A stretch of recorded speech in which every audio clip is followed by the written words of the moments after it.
प्यारे दोस्तों, आप देख रहे हैं दिसंबर माह का मासिक मूल्यांकन। सब्जेक्ट आपका है हिंदी ऐच्छिक यानी हिंदी इलेक्टिव क्लास 11th का कंप्लीट सॉल्यूशन। इससे पहले मैंने आपका फिजिक्स का दे दिया है सॉल्यूशन, और इसके अलावा इतिहास का, हिस्ट्री का भी दे दिया है। तो चलिए स्टार्ट करते हैं इस क्वेश्चन पेपर के सॉल्यूशन को। आप भी अपना कोई कोई क्वेश्चन पेपर भेजना चाहते हैं जिसका सॉल्यूशन चाहिए तो 8469022568 पर आप उस क्वेश्चन पेपर को साफ साफ भेज सकते हैं, और पीडीएफ बना के भेजेंगे तो और बेहतर। अगर आपको पीडीएफ बनाना नहीं आता है तो फोटो बिल्कुल साफ होनी चाहिए। पहले क्वेश्चन से स्टार्ट करते हैं। पहले क्वेश्चन में आपसे पूछा गया है, नीचे दिए गए पद्यांश को पढ़ने के बाद में आपको प्रश्नों के उत्तर देने हैं। तो यहाँ पर ये पद्यांश है, आप देख पा रहे होंगे। जीवन में उत्साह का बहुत महत्व है, इस तरह से ये पद्यांश है। उत्साह एक मनोभाव है, यह जिस व्यक्ति में होता है उसके जीवन में कुछ अद्भुत कार्य करने की ललक हिल्लोरे लेती रहती है। यानी कि उत्साह होना चाहिए, हमको पढ़ने का लगन होना चाहिए मन में। जैसे हम खेलने के लिए उत्साहित होते हैं और उस खेल में अच्छा प्रदर्शन करते हैं, इसी तरह अगर हम पढ़ाई में भी अगर कुछ ही महीने पढ़ने होते हैं, हमें 2-3 महीने का जो है इफेक्ट डालना पड़ता है, तो 2-3 महीने जब हम पढ़ते हैं तो बहुत ही विशेष तरीके से पढ़े तो वाकई में हमारा रिजल्ट अच्छा आएगा। पहले क्वेश्चन से शुरुआत करते हैं। इस पैसेज का पहला क्वेश्चन है, निम्नलिखित में से कौन सा मन का एक भाव है? तो उत्साह जो है मन का एक भाव है। दूसरा क्वेश्चन है, निम्न में से कौन सा गुण एक उत्साही में होता है? तो देखिए उसमें धैर्य भी होता है, एकाग्रता भी होती है और आशा भी होती है, तो ये सभी गुण इसमें होते हैं। डी ऑप्शन करेक्ट हो जाएगा।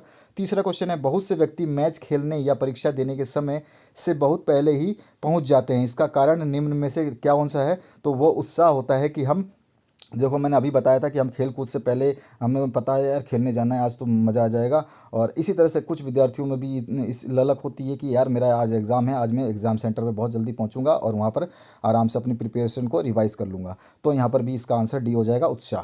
ठीक है, अब आगे बढ़ते हैं नेक्स्ट क्वेश्चन की तरफ। नेक्स्ट क्वेश्चन में पूछा गया आपसे, इसमें पूछा गया है कि अभिमुख शब्द का पर्याय क्या होता है? अभिमुख मतलब होता है आगे की ओर बढ़ना, अग्रसर होना और प्रगति करना। तीनों चीज़ें सही हैं इसमें, तो उपरोक्त सभी डी ऑप्शन आपका करेक्ट हो जाएगा।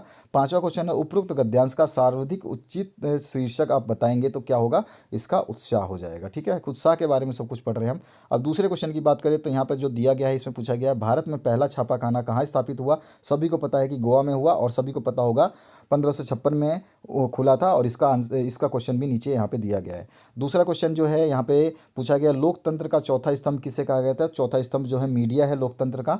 उसके बाद तीसरा जो क्वेश्चन है, हिंदी का पहला साप्ताहिक पत्र उत्तंड मार्तंड का प्रकाशन कहाँ से हुआ था? तो ये कलकत्ता से हुआ था। ये क्वेश्चन कई बार आपके मॉडल पेपर में पूछा जा चुका है। इसके बाद में नेक्स्ट जो क्वेश्चन है इसमें पूछा गया है, रेडियो जनसंचार का कौन सा माध्यम है? तो ये श्रव्य माध्यम है, यानी कि रेडियो को सुना जा सकता है। इसके बाद में पांचवा जो नेक्स्ट क्वेश्चन पूछा गया है, भारत में पहला छापाखाना खुला तो सन 1556 में खुला, जो कि अभी अभी मैंने आपको बताया, और गोवा में खुला। 3 नंबर क्वेश्चन है, निम्नलिखित में से किन्हीं 4 प्रश्नों के उत्तर देने हैं। तो चलिए चार, कोई भी 4 में करके बता देता हूँ। पहला है, प्रेमचंद के किन्हीं 5 रचनाओं के नाम लिखने हैं। तो इसमें गबन है, गोदान है, सेवा सदन है, रंगभूमि और निर्मल है। ठीक है, ये 5 मैंने लिख दिए, आपकी मर्जी है, इसके अलावा भी आप याद कर सकते हैं। दूसरा क्वेश्चन है, सूरदास की रचनाओं के नाम लिखने हैं। तो सूरदास की सबसे बड़ी रचना जो सुरसागर है। उसके बाद में इसमें है सुर सरावली, उसके बाद में साहित्य लहरी है, और नल दयंती है, और ब्याहलो है। ठीक है, यहाँ पर आपके जो भी आप याद कर सकते हैं उन्हीं को याद करना है। उसके अलावा नेक्स्ट जो क्वेश्चन है उसकी बात करते हैं, क्वेश्चन नंबर 3। अरे इन दोहुन राह न पाई से कबीर का क्या आस है? यानी कि कबीर जी इस पंक्ति में हिंदू और मुसलमानों के लिए बोल रहे हैं। उनका अर्थ है कि ये दोनों धर्म आडंबरों में उलझे हुए हैं, इन्हें सच्ची भक्ति का अर्थ मालूम नहीं है, धर्म आडंबरों को धर्म मानकर चलते हैं, और कबीर के अनुसार ये दोनों भटके हुए हैं। ठीक है, इसके बाद में चौथा जो क्वेश्चन इसमें पूछा गया, पद्माकर की प्रमुख रचनाओं के नाम लिखने हैं। पद्माकर की प्रमुख रचनाएं हैं जिसमें पद्माभरण है, राम रसायन है, और गंगा लहरी है, हिम्मत है, आपका विरुद्ध विरुदावली है, और प्रताप सिंह है।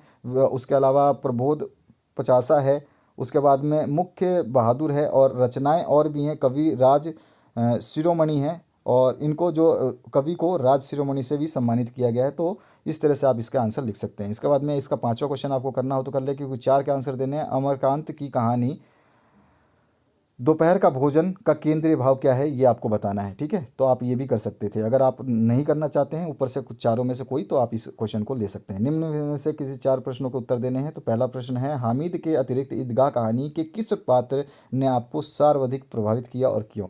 तो ईदगाह कहानी में हामिद के अतिरिक्त बूढ़ी अमीना ने हमें सर्वाधिक प्रभावित किया है। वह गरीब और बूढ़ी है, उसके बेटा बहू समाप्त हो चुके हैं। ऐसी स्थिति में वह अबोध बालक हामिद की पूरी देखभाल करती है। वह उसे खुश रखने के लिए झूठ का भी सहारा लेती है। वह कपड़ों की सिलाई कर घर का खर्च चलाती है। ईद के दिन उसे सिवैयाँ पकाने की चिंता रहती है। वह हामिद से बहुत अधिक स्नेह करती है और उसे दुआएं देती है।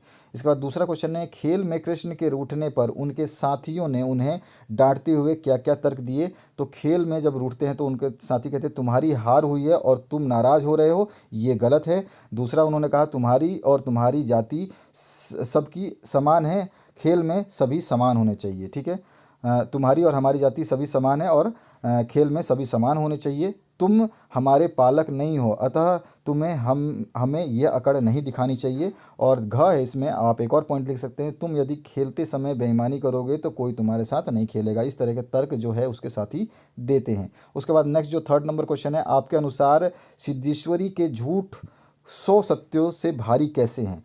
तो सिद्धेश्वरी ने जो झूठ बोले वह अब्जे परिवार के मध्य एकता, प्रेम और शांति स्थापित करने के लिए बोले थे। ठीक है, उसके झूठ में किसी प्रकार का स्वार्थ विद्यमान नहीं था। उसके झूठ एक भाई का दूसरे भाई के प्रति और बच्चों का पिता के प्रति और पिता के बच्चों के प्रति आपसी समझ और प्रेम को बढ़ाने के लिए बोले गए थे। इस तरह वह परिवार को मुसीबत के समय एक बनाए रखने का प्रयास करती है। अतः उसके झूठ 100 सत्यों पर भारी हैं। झूठ वह कहलाता है जिससे किसी का नुकसान हो। इन झूठों से किसी का नुकसान नहीं था, परिवार को जोड़ने रखने के माध्यम ये माध्यम था। ये झूठ अच्छी भावना को लेकर बोले गए थे। अतः ये सत्य 100 सत्य के बराबर है या उससे भी भारी है। इसके बाद में नेक्स्ट जो क्वेश्चन है, 5 साल बाद दोस्तों की मुलाकात किन परिस्थितियों में और कहाँ होती है, ये आपको बताना है। तो 5 साल बाद जब दोस्तों की मुलाकात होती है तो वो बेरोजगार होते हैं। ठीक है, 5 साल बाद पहले दोनों दोस्त जो है बेरोजगार थे और 5 साल बाद एक दोस्त देखता है कि मंच पर एक साधु भाषण दे रहा है और सब उसका भाषण बड़े ध्यान से सुन रहे हैं और लोगों को अंधकार का डर दिखाकर ज्ञान के प्रकाश में आने के लिए कहता है। उस साधु की बात सुनकर पहला मित्र हंस पड़ा और जब उसे उसके निकट जाता है तो उसे पता चलता है कि ये तो उसका पुराना मित्र है जिसने उसे 5 साल बाद मिलने का वादा किया था। इस प्रकार अचानक दोनों एक दूसरे से मंच पर मिलते हैं। एक साधु बनना होता है और दूसरा टार्च बेचने वाला। ठीक है, तो ये है इस कहानी का संक्षेप में जो है परिस्थितियाँ, और हमने ये बता दिया आपको। इसके बाद में इसमें से आपका 5वां क्वेश्चन भी कर सकते थे, क्योंकि हमें कोई भी जो है 4 बताने थे। इसमें से 4 प्रश्नों के उत्तर, तो 4 मैंने आपको ईदगाह वाला बता दिए, खेल में कृष्ण वाला बता दिया और सिद्धेश्वरी वाला बता दिया और 5 साल बाद दोनों दोस्तों की बता दिया। 5वां क्वेश्चन आप निम्न पंक्तियों का भाव सुंदर है आप शिव सौंदर्य लिख सकते हैं। इसके बाद 5वां जो क्वेश्चन इसमें पूछा गया है, दोपहर का भोजन कहानी के उन प्रसंगों का उल्लेख कीजिए जिनमें गरीबी की व्यवस्था झांक रही हो। ये आपको बताना है। इनमें से किन्हीं 2 प्रश्नों के उत्तर देने हैं। तो पहला का आंसर है कहानी के ऐसे प्रसंग जिसमें गरीबी की व्यवस्था दिख रही हो। ये इस प्रकार है। पहला है, रामचंद्र को खाने में 2 रोटी देती है, यह जानते हुए भी कि घर में खाने को कम है।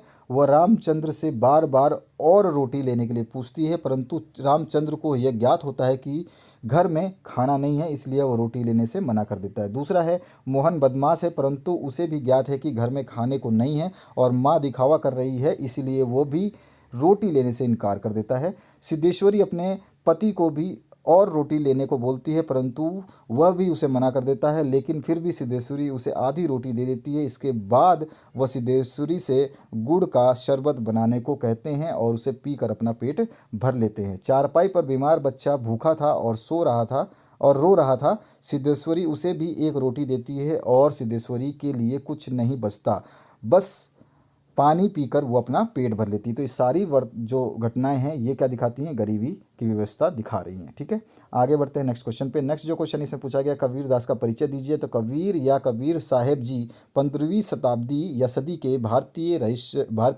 रहस्यवाद कवि और संत थे। कबीर साहब लगभग 14 से 15वीं शताब्दी, जन्म स्थान काशी उत्तर है और वे हिंदी साहित्य के भक्तिकालीन युग में परमेश्वर की भक्ति के लिए एक महान प्रवर्तक के रूप में उभरे। इनकी रचनाओं ने हिंदी प्रदेश के भक्ति आंदोलन को गहरे स्तर तक प्रभावित किया। उनका लेखन सिखों यानी कि आदि ग्रंथ में भी देखने को मिलता है। जो सिख लोग हैं उनके आदि ग्रंथ में भी देखने को मिलता है। वे हिंदू धर्म व इस्लाम को ना मानते हुए धर्म एक सर्वोच्च ईश्वर में विश्वास रखते थे। यानी कि ये धर्मों में विश्वास न रखकर केवल ईश्वर में विश्वास रखते थे। उन्होंने समाज में फैली कुरीतियों, कर्मकांड, अंधविश्वास की निंदा की और समाज की बुराइयों की कड़ी आलोचना भी की है। उनके जीवन काल के दौरान हिंदू और मुसलमान दोनों ने उन्हें बहुत ही प्रताड़ित किया। कबीर पंथ नामक धार्मिक संप्रदाय इनकी शिक्षाओं के अनुयायी हैं और हजारी प्रसाद द्विवेदी इन्हें मस्त मौला कहते थे। ठीक है, तो इस तरह से आप कबीर का परिचय दे सकते हैं। इससे भी ज़्यादा आप चाहें तो लिख सकते हैं, मैंने जो इंपॉर्टेंट चीज़ें थी वो लिख दी। इससे भी ज़्यादा आप बेहतरीन लिख सकते हैं, अगर आप चाहें तो ऐड कर सकते हैं। तो 2 ही प्रश्नों के उत्तर देने थे, ज़रूरत नहीं है तीसरे प्रश्न के उत्तर देना। अगर फिर भी आप देना चाहते हैं तो जनसंचार के कौन कौन से कार्य हैं ये आप इसमें बता सकते हैं। तो ये है आपका प्रश्न पत्र का उत्तर पूरे मासिक जाँच परीक्षाओं का। तो मैंने आपका 3 सब्जेक्ट आपका हिंदी दे दिया, फिजिक्स दे दिया और इतिहास दे दिया है, और इसके अलावा जो भी विषय आते रहेंगे उनको हम सॉल्व कर देंगे। तो आशा करता हूँ इस वीडियो से आप लोगों को हेल्प मिलेगी और आप अपना पेपर 8469022568 पर भेज सकते हैं। ठीक है, सॉल्यूशन के लिए। इसके अलावा आप व्हाट्सएप पे कोई भी मैसेज ना करें, कोई रिप्लाई आपको नहीं मिलेगा। Thank you very much, have a good day. और कोई भी दिक्कत हो कमेंट सेक्शन में कमेंट करना ना भूलें, वहाँ पर रिप्लाई आपको मिल जाएगा।